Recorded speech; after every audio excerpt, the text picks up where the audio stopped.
In today's lesson, I'm going to give you 10 tips that are going to help you read music much faster and with better accuracy. Tip number 1 is to read consistently from the bottom to the top every time. Do not do it any other way, and here's why. So here we have the treble clef, and the spaces of the treble clef, as you may know, spell the word face.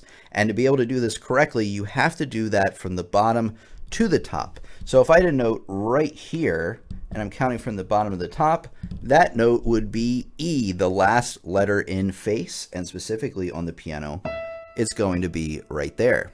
The tip is, not only do you just want to start reading notes just on the staff, you want to start with the treble clef first, master that, and then go on to the bass clef. And here's how I recommend you practice reading your notes. You can get this wonderful pack of flashcards on Amazon. There's a few different types, and they're all about the same. You can go to musictheory.net, click on exercises, and go to note identification. You just want to make sure you click on this little gear up here, and you select only the notes that are on the staff. And once again, you probably want to select treble clef first, do a bunch of those, and then select bass clef. Quick, what is this note? It's an F. Quick, where on the piano is it? It's right there. And real quick, if you don't know by now, the lines of the treble clef from the bottom to the top are E, G, B, D, F.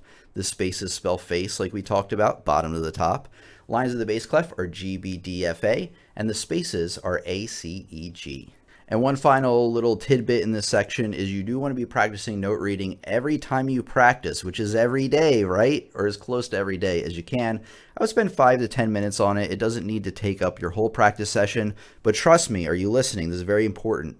You need to keep practicing note reading far after you've just learned the notes, because you need to know these like the back of your hand. They need to be lightning fast. Reading tip number 4 is you want to be reading a variety of pieces. One mistake most people make is that they're constantly reading pieces that are in the key of C. See how that has no sharps, no flats? And a lot of the notes are also going to be centered around C. And when you're just starting out, this is totally fine. But what you'll find is as you do this, you will figure out that you're not exposing yourself to all the different types of rhythms or key signatures or a variety of things that are out there. So that's why you want to be practicing, sure, some pieces that are in the key of C, but I would also get some in different key signatures, like this one in the key of G. See how the notes aren't the same pattern either. Before we had this type of rhythm. Whereas this one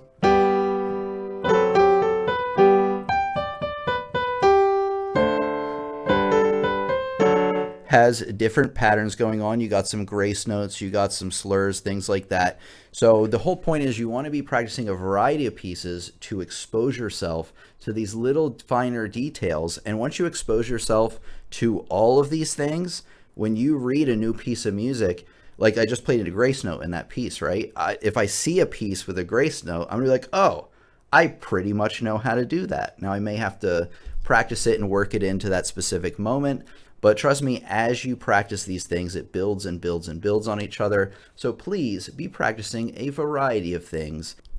Next reading tip has more to do with playing than anything, but even when you're reading, read slower, not faster, and even play slower, not faster. Because what a lot of students will do is they'll be like, man, this piece is just impossible. But really the mistake they're making is that they are just playing too fast. You got to go slow. Give yourself all the time in the world to figure out these right notes, because getting them right, believe it or not, is very important.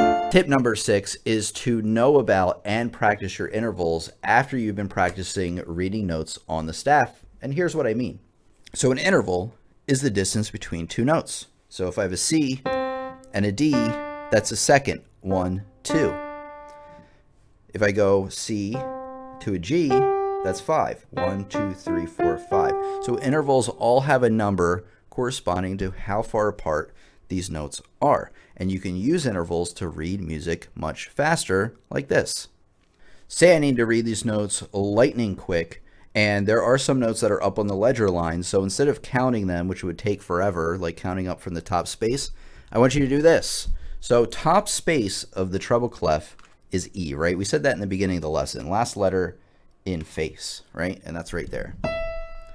Now, I'm going to teach you about this in a second, but by looking at the music, I see visually that those are a third away. A third, 1, 2, 3, always looks like the beginning of a stacked snowman, right? They're really nice and even on top of each other. So we have a third there. And I know a third above E is 1, 2, 3, G. So I've used that to read that note as well. And visually, I know that that's a fourth because I've been doing this a long time, which would put that note right there. And believe it or not, once you practice intervals right away, I play that top note, go, oh, a third, a fourth, boom, got those notes lightning fast.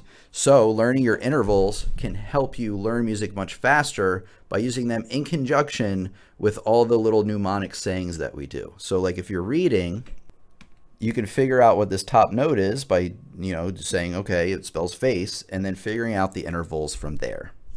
I want to talk some about intervals visually on the staff and what they look like. So second, no matter where it is on the staff, rather, they are so close together. Remember when I said a third is like an evenly stacked snowman? It looks something like this. Well, a second, they're so close together, they have to put them side by side, and it's the only interval that's like that. So whenever you see that, you know right away that that's a second. And there's a minor second that's only a half step away from each other. And this one happens to be a major second where they are a whole step away from each other. So minor second, half step, major second, whole step. Now, what about thirds? Well, I mentioned thirds a lot. You can have them on spaces and they're evenly stacked. And you can have them on lines and they're still evenly stacked. So it doesn't matter where they're at, they will visually look the same. A fourth is a little bit more spread out than that, but not too far, right? You know that that's not an 8 or a 13 or anything crazy like that. But you all know it has to be more than a second, because a second, like I said, they move them next to each other. So that's a fourth. A fifth is like if you had a snowman and you cut out the middle piece and you only have the top and the bottom, like the top floating above the bottom. That's a fifth. Now, one thing I want to point out to you is there's a secret here. Are you paying attention? All even number intervals, are you ready? They don't match. And all not odd number intervals do match. Now, what in the world do I mean by that? Well, here's what I mean. So remember, I said odd number intervals do match. So if the bottom one is on a line, and this is a fifth, we know it's odd, the top one's also going to be on a line. They're going to match. And the same thing happens like if you have one on a space, the other one's going to move to a space, right? That's just how odd intervals work. It doesn't matter whether it's 3, 5, 7, or 9. All of those match. Even number intervals, 2, 4, and 6, and 8, they do not match. So if one is on a space, the other's on a line. If one's on a line, the other's on a space. They don't match. Remember, it's kind of weird because you would think evens match. No, evens don't match. Odds do match. And use that to your advantage because you can identify right away by looking like, oh, they don't match, so I know that has to be an even number interval. They're pretty far apart, so I'm willing to bet that's an octave. And sure enough, that's what we have. So practice your intervals. Once again, you can go to musictheory.net and select the interval practice and just make sure that you have the correct settings selected there. So once again, you can practice this by going to musictheory.net and going to interval identification. And just make sure that you have the correct ones selected. Yeah, that looks pretty good. And what do you think this interval is? This is a fifth. What about this one? Quick, they don't match. Fourth. So I want you to go through these and practice these each and every day, but only after you've learned notes on the staff. So practice just the notes on the staff, the face, every good boy deserves fudge, all that weird stuff. Practice and master that first, just like I said in tip number 1. And then when you're ready, please give intervals the attention they deserve. Because if you've been reading music a while, feel like it's been going pretty slow, this is where you want to go next. Tip number 7 is to use chords to your advantage. And here's how you do that. Do you remember what I said in the beginning of the lesson? Do you remember about chords? About how, chords are kind of like evenly stacked like that, and you can have chords in a root position or some kind of inversion where you're switching up the notes. So see, there was a reason. We talked about that earlier on. Well, the good thing is you can learn to identify chords by sight as well, just like intervals. So right away, the opening chord in this piece, what do you think it's going to be? Well, look, G is on the bottom. We're reading left hand. Are we reading top to bottom? No, bottom to top. G, B, D are in your left hand, right there. Play them all at once. It's evenly stacked. It has G on the bottom. We're in the key of G. Well, looks like we got a G major chord in first inversion. Here we have Pathetique Sonata Movement 2. I'm looking at these chords in the left hand, and man, if I really just went from the bottom to the top reading them, it would take forever to do so. And by knowing this chord, boom, instantly, I can play them without any trouble because I've mastered my chords. I've learned to identify them by sight, and I can do it lightning quick. Here's how you should practice your chords. I recommend you go to Google and type in piano chord chart, and this one is from this website, School of Rock. You're going to find a lot of charts like this, and they all look pretty much the same.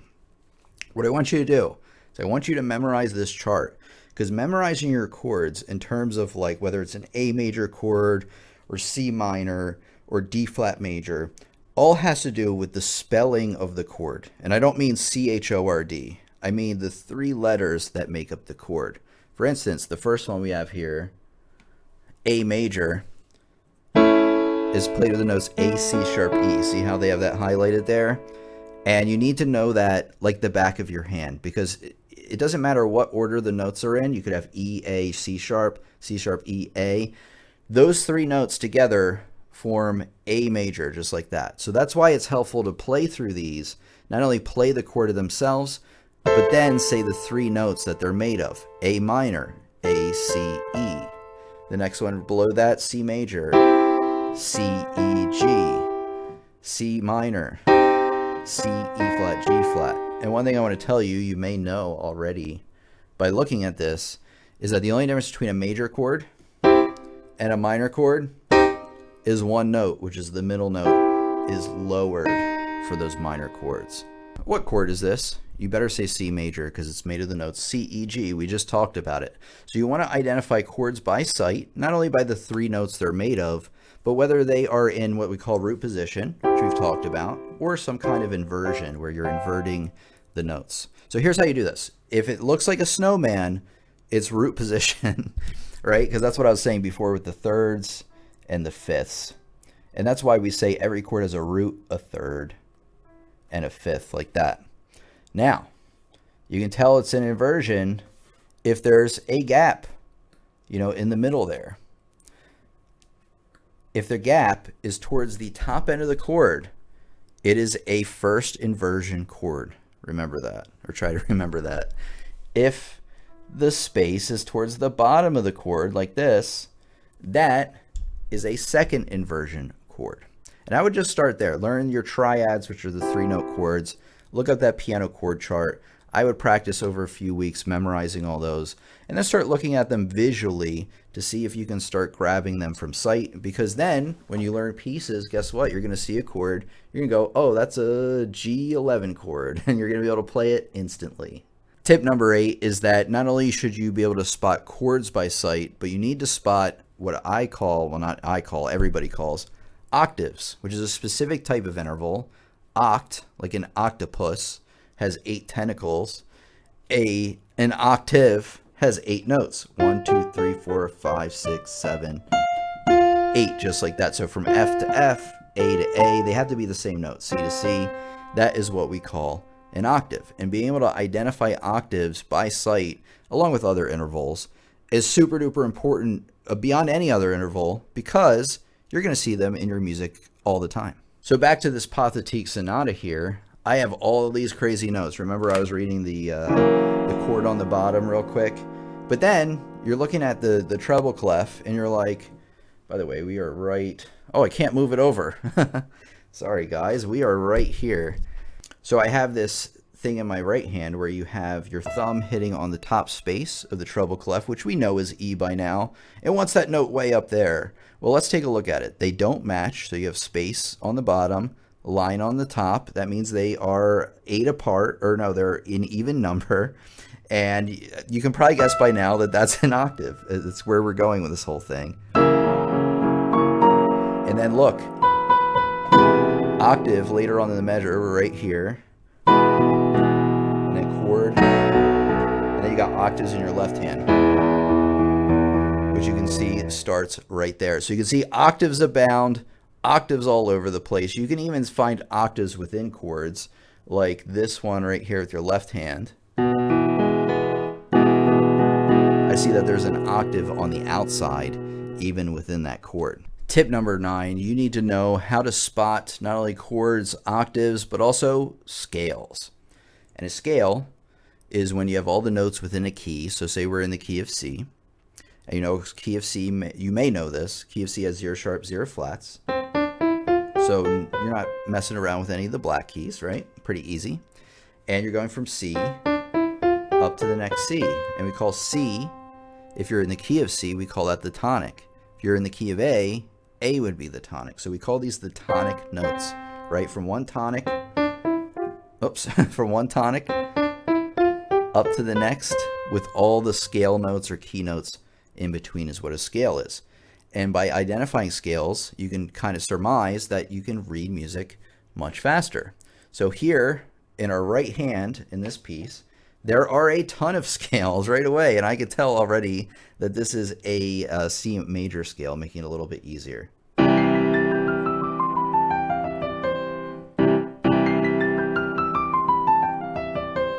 Now you may be asking, Tim, where do I learn all my scales? Well, I have courses over on my website, pianolessonsontheweb.com.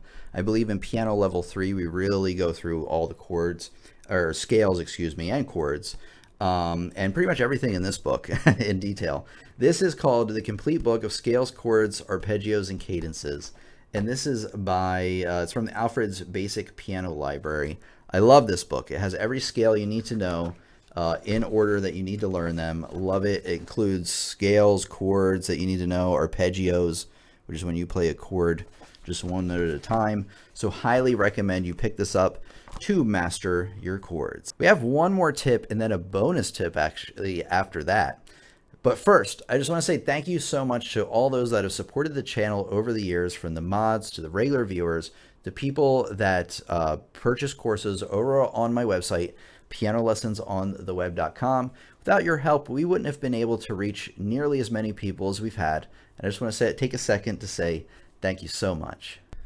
Tip number 10 is you want to be practicing what we call sight reading, which is reading a piece of music you've never seen before from sight. Now, this may seem really, really crazy to you, but that's okay. Don't panic. Sight reading, okay, is the most useful skill you can develop learning piano or any instrument, because as you are able to sight read better and better, when you learn new pieces, it's going to take much less time for that piece to sound like something. So if you're learning for Elise, for example, you know, it's taking you forever to get the notes. You know, it might take a long time before it sounds.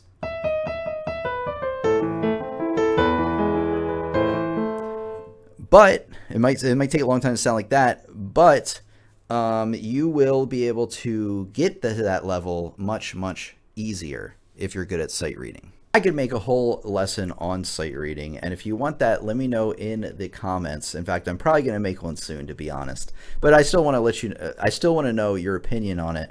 I just want to give you some quick sight reading tips, and then we're going to get onto that bonus tip I talked about a minute ago.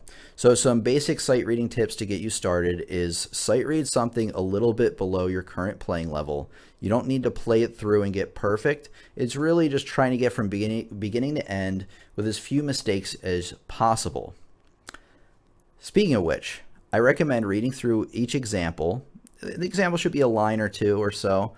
I would read through once as a genuine sight read, and then once again trying to correct as many mistakes as you've made as possible. The next tip for sight reading is analyze before you begin to play. There's no need to rush through it and begin playing at a certain time. There's no time limit. I would even take 1 to 5 minutes to analyze even before you begin to play, because the goal is to try to get it as best you can on that first playthrough. And if you want to learn sight reading on your own, there's several great places to go, or good resources. One of them is this Improve Your Sight Reading guide. This is an 8-level book series created by Paul Harris. I always forget his name, unfortunately. It's a really good series because if you start with level 1, it's going to start out like super duper easy.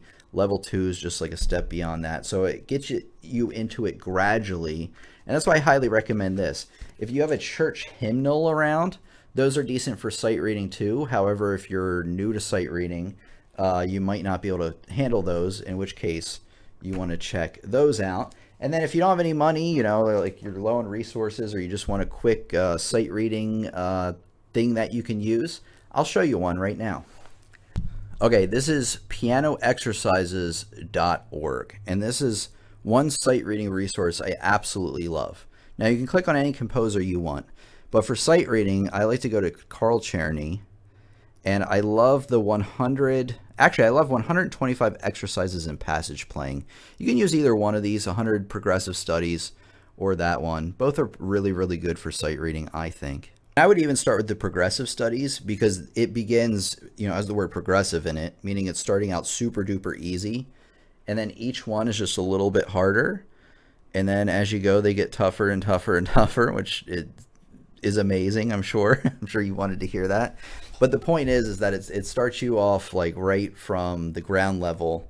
If you're just starting out sight reading, it might be too much. Again, you can get this book if you need. But this is a great resource, pianoexercises.org. As promised, I actually have a bonus tip. And if you know this channel, we are always going above and beyond. So of course there's a bonus tip. There's always a bonus tip. What is it? Well, right after this lesson, I need you to watch this video right here. This one is called Read Music 10 Times Faster Using This. So this is going to kind of collect everything we've been talking about today and putting it together in one routine that you can practice over and over again to become the best at reading music you can.